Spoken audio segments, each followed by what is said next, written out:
Hi everyone, I am Chanchal Bhardwaj and you are watching my channel Insightful Education। तो आज हम पढ़ेंगे हमारे इंडिया फॉरेन पॉलिसी के पार्ट 2 में about India's relationship with China. China के साथ इंडिया के कैसे रिलेशनशिप है, क्या वो पीसफुल हैं, क्या वो क्राइसिस में हैं, क्या थोड़े से डिप्लोमेटिक हैं या कैसे रहे हैं पास्ट में। तो बिना देर करते अपनी वीडियो शुरू करते हैं, तो बने रहिए हमारे साथ।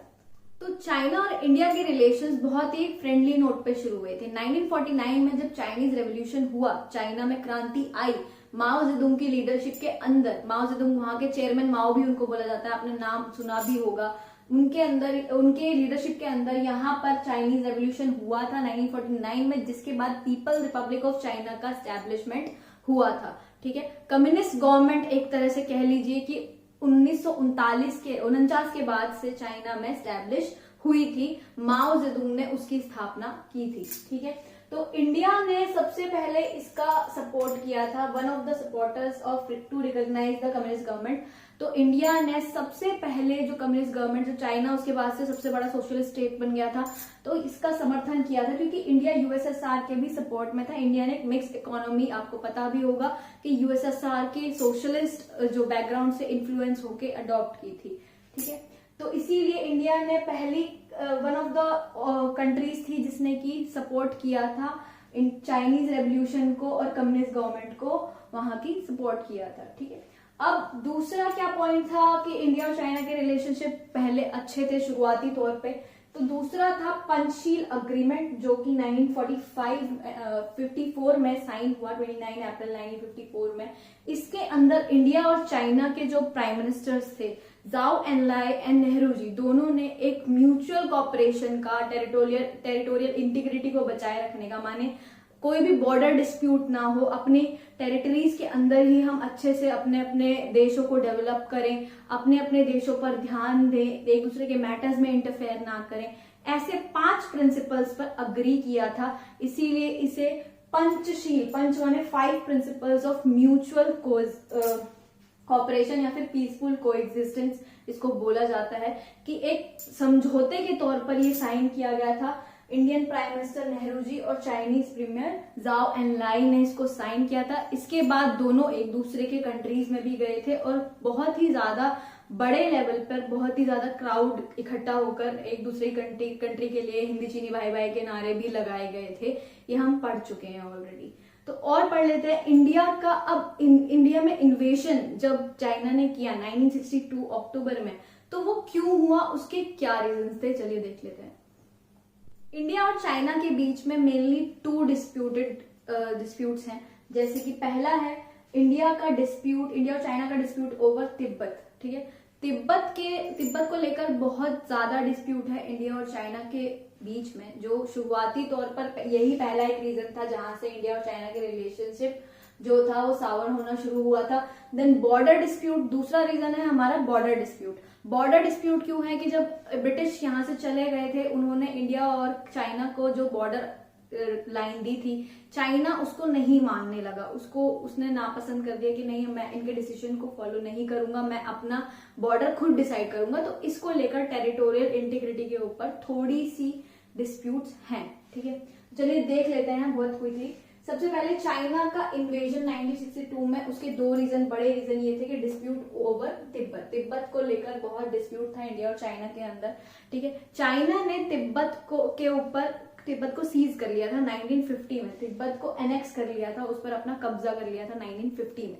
ठीक है, देन पर शुरुआती तौर पर इंडिया ने उसको अपोज नहीं किया। इंडिया ने कहा शायद इनके कल्चर्स मिलते जुलते हैं, तो मुझे इनके, क्योंकि पीसफुल को एग्जिस्टेंस वाला हमने साइन किया था, तो हमने उसको आगे बात को नहीं बढ़ाया। ठीक है, तो उसके बाद क्या हुआ कि वहां से इंफॉर्मेशन आती रही बीच बीच में कि वहां के जो तिब्बतन लोग हैं उनके कल्चर्स को सप्रेस किया जा रहा है, चाइना अपने कल्चर्स को इम्पोज कर रहा है वहां पर।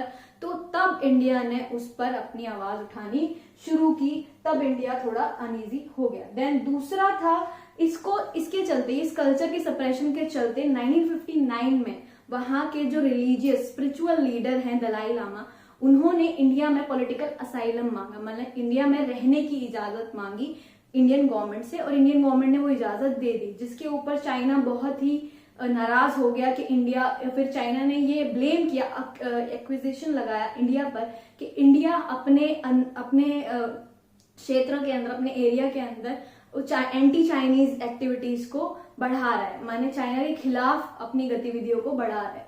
तो ये दूसरा रिलेशनशिप खराब होने का रीजन था कि इंडिया ने दलाई लामा को पॉलिटिकल असाइनमेंट माने भारत में रहने की असाइलम दे दिया, भारत में रहने के लिए अनुमति दे दी। ठीक है। Then border dispute. Border dispute क्या है? इंडिया और चाइना का जो बॉर्डर है ना, वो अक्साई चीन, लद्दाख से लेकर, क्योंकि तिब्बत रीजन अब इसमें टच होता है, तो लद्दाख से लेकर अरुणाचल प्रदेश के नेफा माने नॉर्थ ईस्टर्न फ्रंटियर एजेंसी।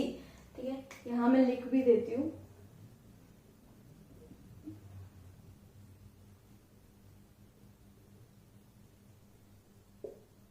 ठीक है, तो अक्साई चीन लद्दाख जो कि जम्मू एंड कश्मीर के रीजन के अंदर है। ठीक है, एंड उसका एक रीजन, एक बॉर्डर डिस्प्यूट क्या है, यहां से और यहां तक का, पूरा अरुणाचल प्रदेश तक का। ठीक है, ये एंड और ये एंड, यहां पर अक्साई चीन पे चाइना चाहता है कि अक्साई चीन पे को भी अपने कब्जे में ले ले, जो कि वो कर भी चुका है।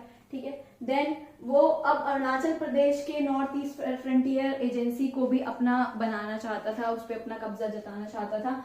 तो इसीलिए उसने क्या किया, 1957 में, 1957 और 1959 के बीच में चाइना ने क्या किया कि अक्साई चीन एरिया को ऑक्यूपाई कर लिया। ऑक्यूपाई माने उस पर अपना अधिकार कर लिया, वहां पर अपने सोल्जर्स, अपनी मिलिट्री तैनात कर दी। ऑक्यूपाई करने के बाद वहां पर एक स्ट्रेटेजिक रोड बनाया। स्ट्रेटेजिक रोड माने जहां से आने जाने के रास्ते, कहीं दूसरी जगह कोई मिलिट्री का कोई सप्लाईज देना, ये सब चीजें वहां से जाने लगा, जिसके ऊपर इंडिया ने अपना ऐतराज जताया। ठीक है, क्योंकि ये जो है वो टेरिटोरियल इंटीग्रिटी के अगेंस्ट था कि आप किसी के बॉर्डर को क्रॉस करके उसके एरिया पर कब्जा करके वहां पर एक रोड बना रहे हो।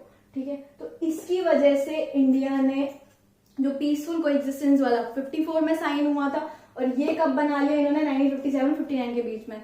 इसको लेकर जो नेहरू जी थे वो कभी भी चाइना के अगेंस्ट नहीं जा रहे थे। वो सोच रहे थे कि वेस्टर्न इन्फ्लुएंस से शायद चाइना उनको बचाएगा, लेकिन सरदार वल्लभ भाई पटेल ने उनको पहले ही वार्न कर दिया था कि चाइना कभी भी अटैक कर सकता है, और वो उनकी बात सच भी हुई जब चाइना ने इंडिया को इन्वेड किया। ठीक है, चाइना ने इंडिया को इन्वेड किया अक्टूबर 1962 में, दोनों ही एंड से, माने यहाँ अक्साई चीन से भी और यहाँ लद्दाख से भी, और उसने अक्साई चीन वाला एरिया कैप्चर कर लिया। ठीक है, और दोनों ही, जिसकी वजह से और फिर उसके बाद क्या हुआ, कंटिन्यूस सीज फायर चलती रही, कंटिन्यूस गोलाबारी जो भी हम कह सकते हैं, अटैक्स होते रहे। उसके बाद सेकेंड अटैक जो हुआ वो हुआ नवंबर 1962 में। इसके एक महीने ही बाद सेकेंड अटैक हुआ जब क्यूबन मिसाइल क्राइसिस चल रहा था। तो चाइना को लगा कि पूरे वर्ल्ड का ध्यान क्यूबन मिसाइल क्राइसिस पर है, और इंडिया उसमें मीडिएटर की तरह काम कर रहा है।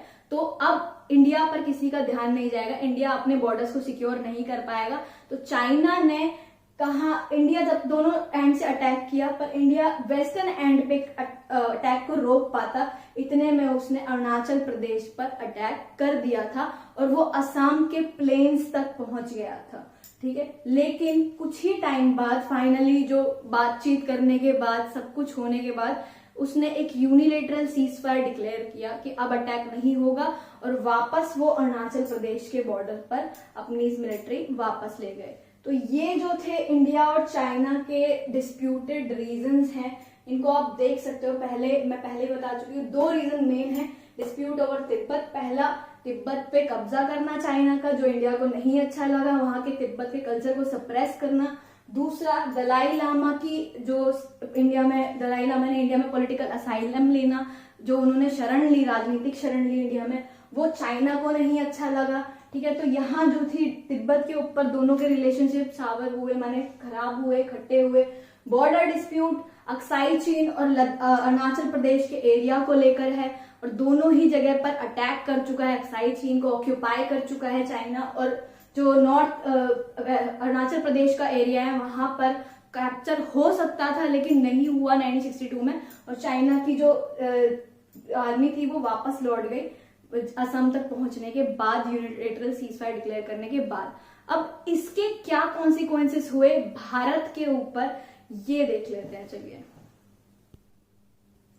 इंडिया और चाइना के जो वॉर का, इंडिया चाइना वॉर, जो चाइना ने इन्वेजन किया इंडिया के ऊपर 1962 में अक्टूबर में, उसके क्या परिणाम हुए, इसके क्या कॉन्सिक्वेंसेस हुए, तो चलिए देख लेते हैं उनके क्या परिणाम थे। सबसे पहला, इंडिया की इमेज घर में, माने अपने ही देश में और अपने देश के बाहर बहुत ज्यादा खराब हो गई थी कि इंडिया अपने देश की टेरिटरीज को प्रोटेक्ट नहीं कर पा रहा है, वो बाहर दूसरे देशों के साथ अपना जो कोलैबोरेशन करना चाहता है, दूसरे देशों की हेल्प करना चाहता है, तो वो कैसे करेगा, ठीक है। Then India had to approach, अब इंडिया को किसी ना किसी के साथ जाना था कि किसी की हेल्प चाहिए थी, मिलिट्री असिस्टेंस चाहिए थी, क्योंकि इंडिया के पास खुद के पास इतने वेपन्स नहीं थे कि चाइना को ब्लॉक कर पाए, चाइना को रोक पाए इन्वेड करने से। तो उसने सोवियत यूनियन से हेल्प मांगने की जगह अमेरिका से मांगी, क्योंकि सोवियत यूनियन कुछ बोल नहीं रहा था, क्योंकि वो चाइना के साथ था उस टाइम। इसीलिए सोवियत यूनियन का सहारा ना लेकर इंडिया ने अमेरिका और ब्रिटेन को अप्रोच किया मिलिट्री असिस्टेंस के लिए।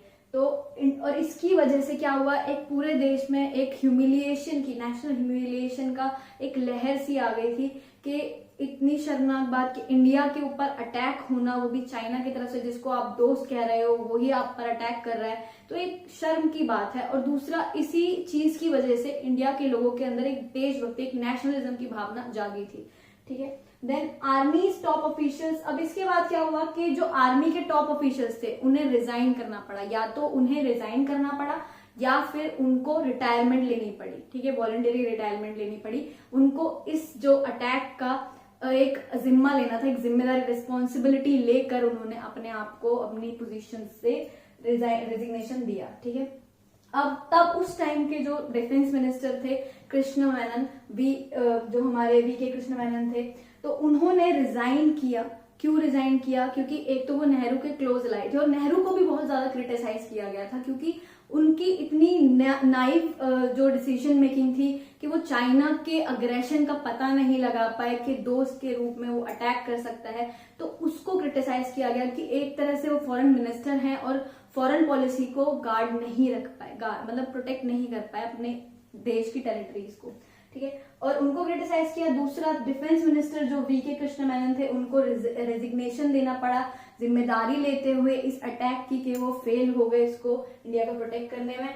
और उसके बाद लोकसभा के अंदर पहली बार फॉर द फर्स्ट टाइम, ठीक है, इंडिया में एक नो कॉन्फिडेंस मोशन पास हुआ, ठीक है। किसके खिलाफ लाया गया, हमारे देश की गवर्नमेंट के खिलाफ लाया गया, कांग्रेस के खिलाफ लाया गया, ठीक है, पहली बार लाया गया था, ठीक है। और उसके बाद कांग्रेस कई सारे स्टेट्स में इलेक्शंस हार भी गई थी लोकसभा के, और स्प्लिट इन सीपीआई, हमारे जो कम्युनिस्ट पार्टी थी इंडिया की, उसके अंदर स्प्लिट देखने को मिले। क्यों, क्योंकि जो इंडिया और चाइना का कॉन्फ्लिक्ट था, उसमें जो यूएसएसआर के साथ देश जाना चाहते थे और जो कांग्रेस के साथ रहना चाहते थे, पार्टी मेंबर्स कांग्रेस के साथ सपोर्ट में रहना चाहते थे और यूएसएसआर के फेवर में बात कर रहे थे, उन्होंने कम्युनिस्ट पार्टी ऑफ इंडिया को ही ज्वाइन रखा। लेकिन जो चाइना के सपोर्ट में बात कर रहे थे, उन्होंने क्या किया, CPIM, communist party of India, Marxist, ठीक है, सीपीआईएम को फॉर्म किया और उसे ज्वाइन किया, जो कि कांग्रेस के सपोर्ट में नहीं थी, कांग्रेस को क्रिटिसाइज कर रही थी, ठीक है। देन अब इस जो वॉर से क्या हुआ था, नॉर्थ ईस्ट को बहुत ज्यादा झटका लगा था। नॉर्थ ईस्ट एक ऐसा एरिया है जो शुरू से ही आइसोलेटेड माना गया, रहता है, जिसकी वजह से वहां पर कम ध्यान गया गवर्नमेंट का, और गवर्नमेंट के कम ध्यान की वजह से वो अटैक का शिकार हुआ,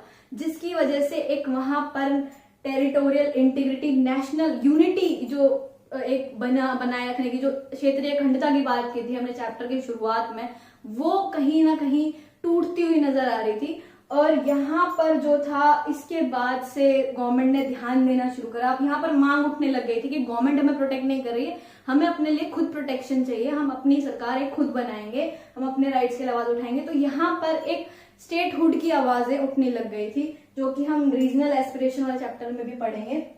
अभी फिलहाल यहाँ पर देखते हैं कि इसके बाद क्या हुआ कि प्रोसेस ऑफ स्टेट रीऑर्गेनाइजेशन शुरू हुआ नॉर्थ ईस्ट के अंदर, उत्तर पूर्वी भारत के अंदर एक स्टेट्स बनाने का जो कारवां था वो शुरू हुआ। सबसे पहले नागालैंड को स्टेटहुड ग्रांट किया गया, नागालैंड को एक स्टेट बनाया गया, ठीक है। उसके बाद मणिपुर और त्रिपुरा को यूनियन टेरिटरीज के थ्रू उनको ये राइट दिए गए कि वो अपनी असेंबलीज को खुद चुन सकते हैं, अपनी लेजिस्लेटिव असेंबली माने विधानसभाओं को खुद चुन सकते हैं। तो आप देख रहे हो एक तरह से पूरा का पूरा जो पॉलिटिकल क्राइसिस यहाँ पर देखने को मिल रहा है कि भाई इंडिया की इमेज खराब हो रही है, और दूसरा यहाँ पर अमेरिका से भारत को हेल्प लेनी पड़ गई, जबकि भारत चाहता था कि दोनों तरफ से बना के रखे, किसी एक की तरफ ना टिल्ट हो, ठीक है। देन उसके बाद एक नेशनल ह्यूमिलिएशन देखना पड़ा, उसके बाद एक नेशनलिज्म की भावना जागी, लोगों ने अपने देश के लिए फिर काम करना शुरू किया, अपने जो टॉप ऑफिशियल से उन्हें रिजाइन करना पड़ा।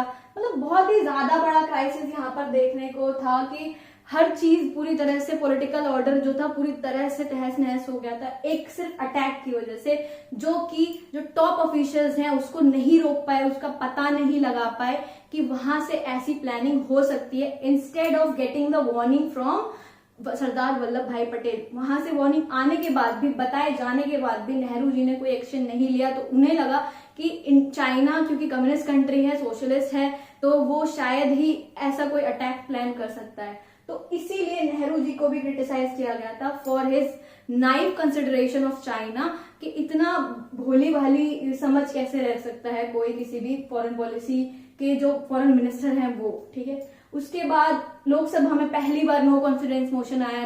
नो कॉन्फिडेंस मोशन माने हमें सरकार के ऊपर भरोसा नहीं है, सरकार को इस्तीफा दे देना चाहिए, ऐसा, ठीक है, और वो पास भी हो गया। देन कांग्रेस ने बहुत सारे इलेक्शंस बहुत सारी जगह पर लूज किए, लोकसभा के स्प्लिट हो गया, सीपीआई जो प्रो सोवियत सेक्शन था वो कांग्रेस के साथ जुड़ गया, जो सीपीआई में ही रहा और कांग्रेस का सपोर्ट करता रहा, और जो प्रो चाइना सेक्शन था, चाइना के सपोर्ट में था, उन्होंने सीपीआईएम फॉर्म कर ली 1964 में। अब इसके बाद नॉर्थ ईस्ट पे अफेक्ट हुआ। अब ये रिलेशंस जो थे, इंडिया चाइना रिलेशंस जो थे वो कब से सुधरना शुरू हुए, ठीक है, वो देख लेते हैं। इंडिया पर अटैक के बाद चाइना की तरफ से इंडिया और चाइना की रिलेशनशिप को थोड़ा सा वापस ट्रैक पर आने में टाइम लगा, मोर देन अ डेकेड, ठीक है, 10 साल से भी ज्यादा का टाइम लगा। 1976 में फुल डिप्लोमेटिक रिलेशंस जो थे वो रिस्टोर हुए इंडिया और चाइना के बीच में।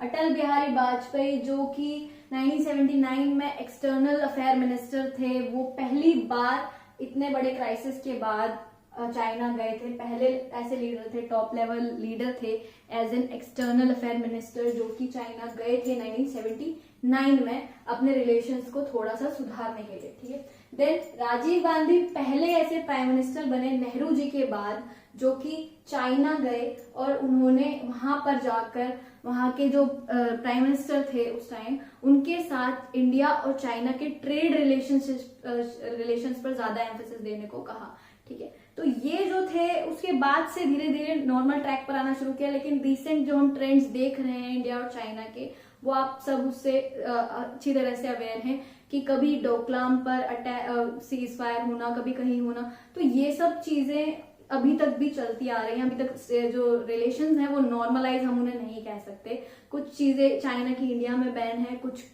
फिर भी हमारे जो ट्रेड रिलेशंस हैं उन पर इतना इम्पैक्ट नहीं होने दिया जाता, ताकि दोनों कंट्रीज के बीच में डिप्लोमेटिक रिलेशंस साउंड चलते रहें, ऐसा ट्राई किया जाता है। तो ये था हमारी आज की वीडियो कंटेंट, और नेक्स्ट वीडियो में हम पढ़ेंगे इंडिया के रिलेशन पाकिस्तान और बांग्लादेश के साथ, ठीक है। तो तब तक के लिए thank you so much for watching.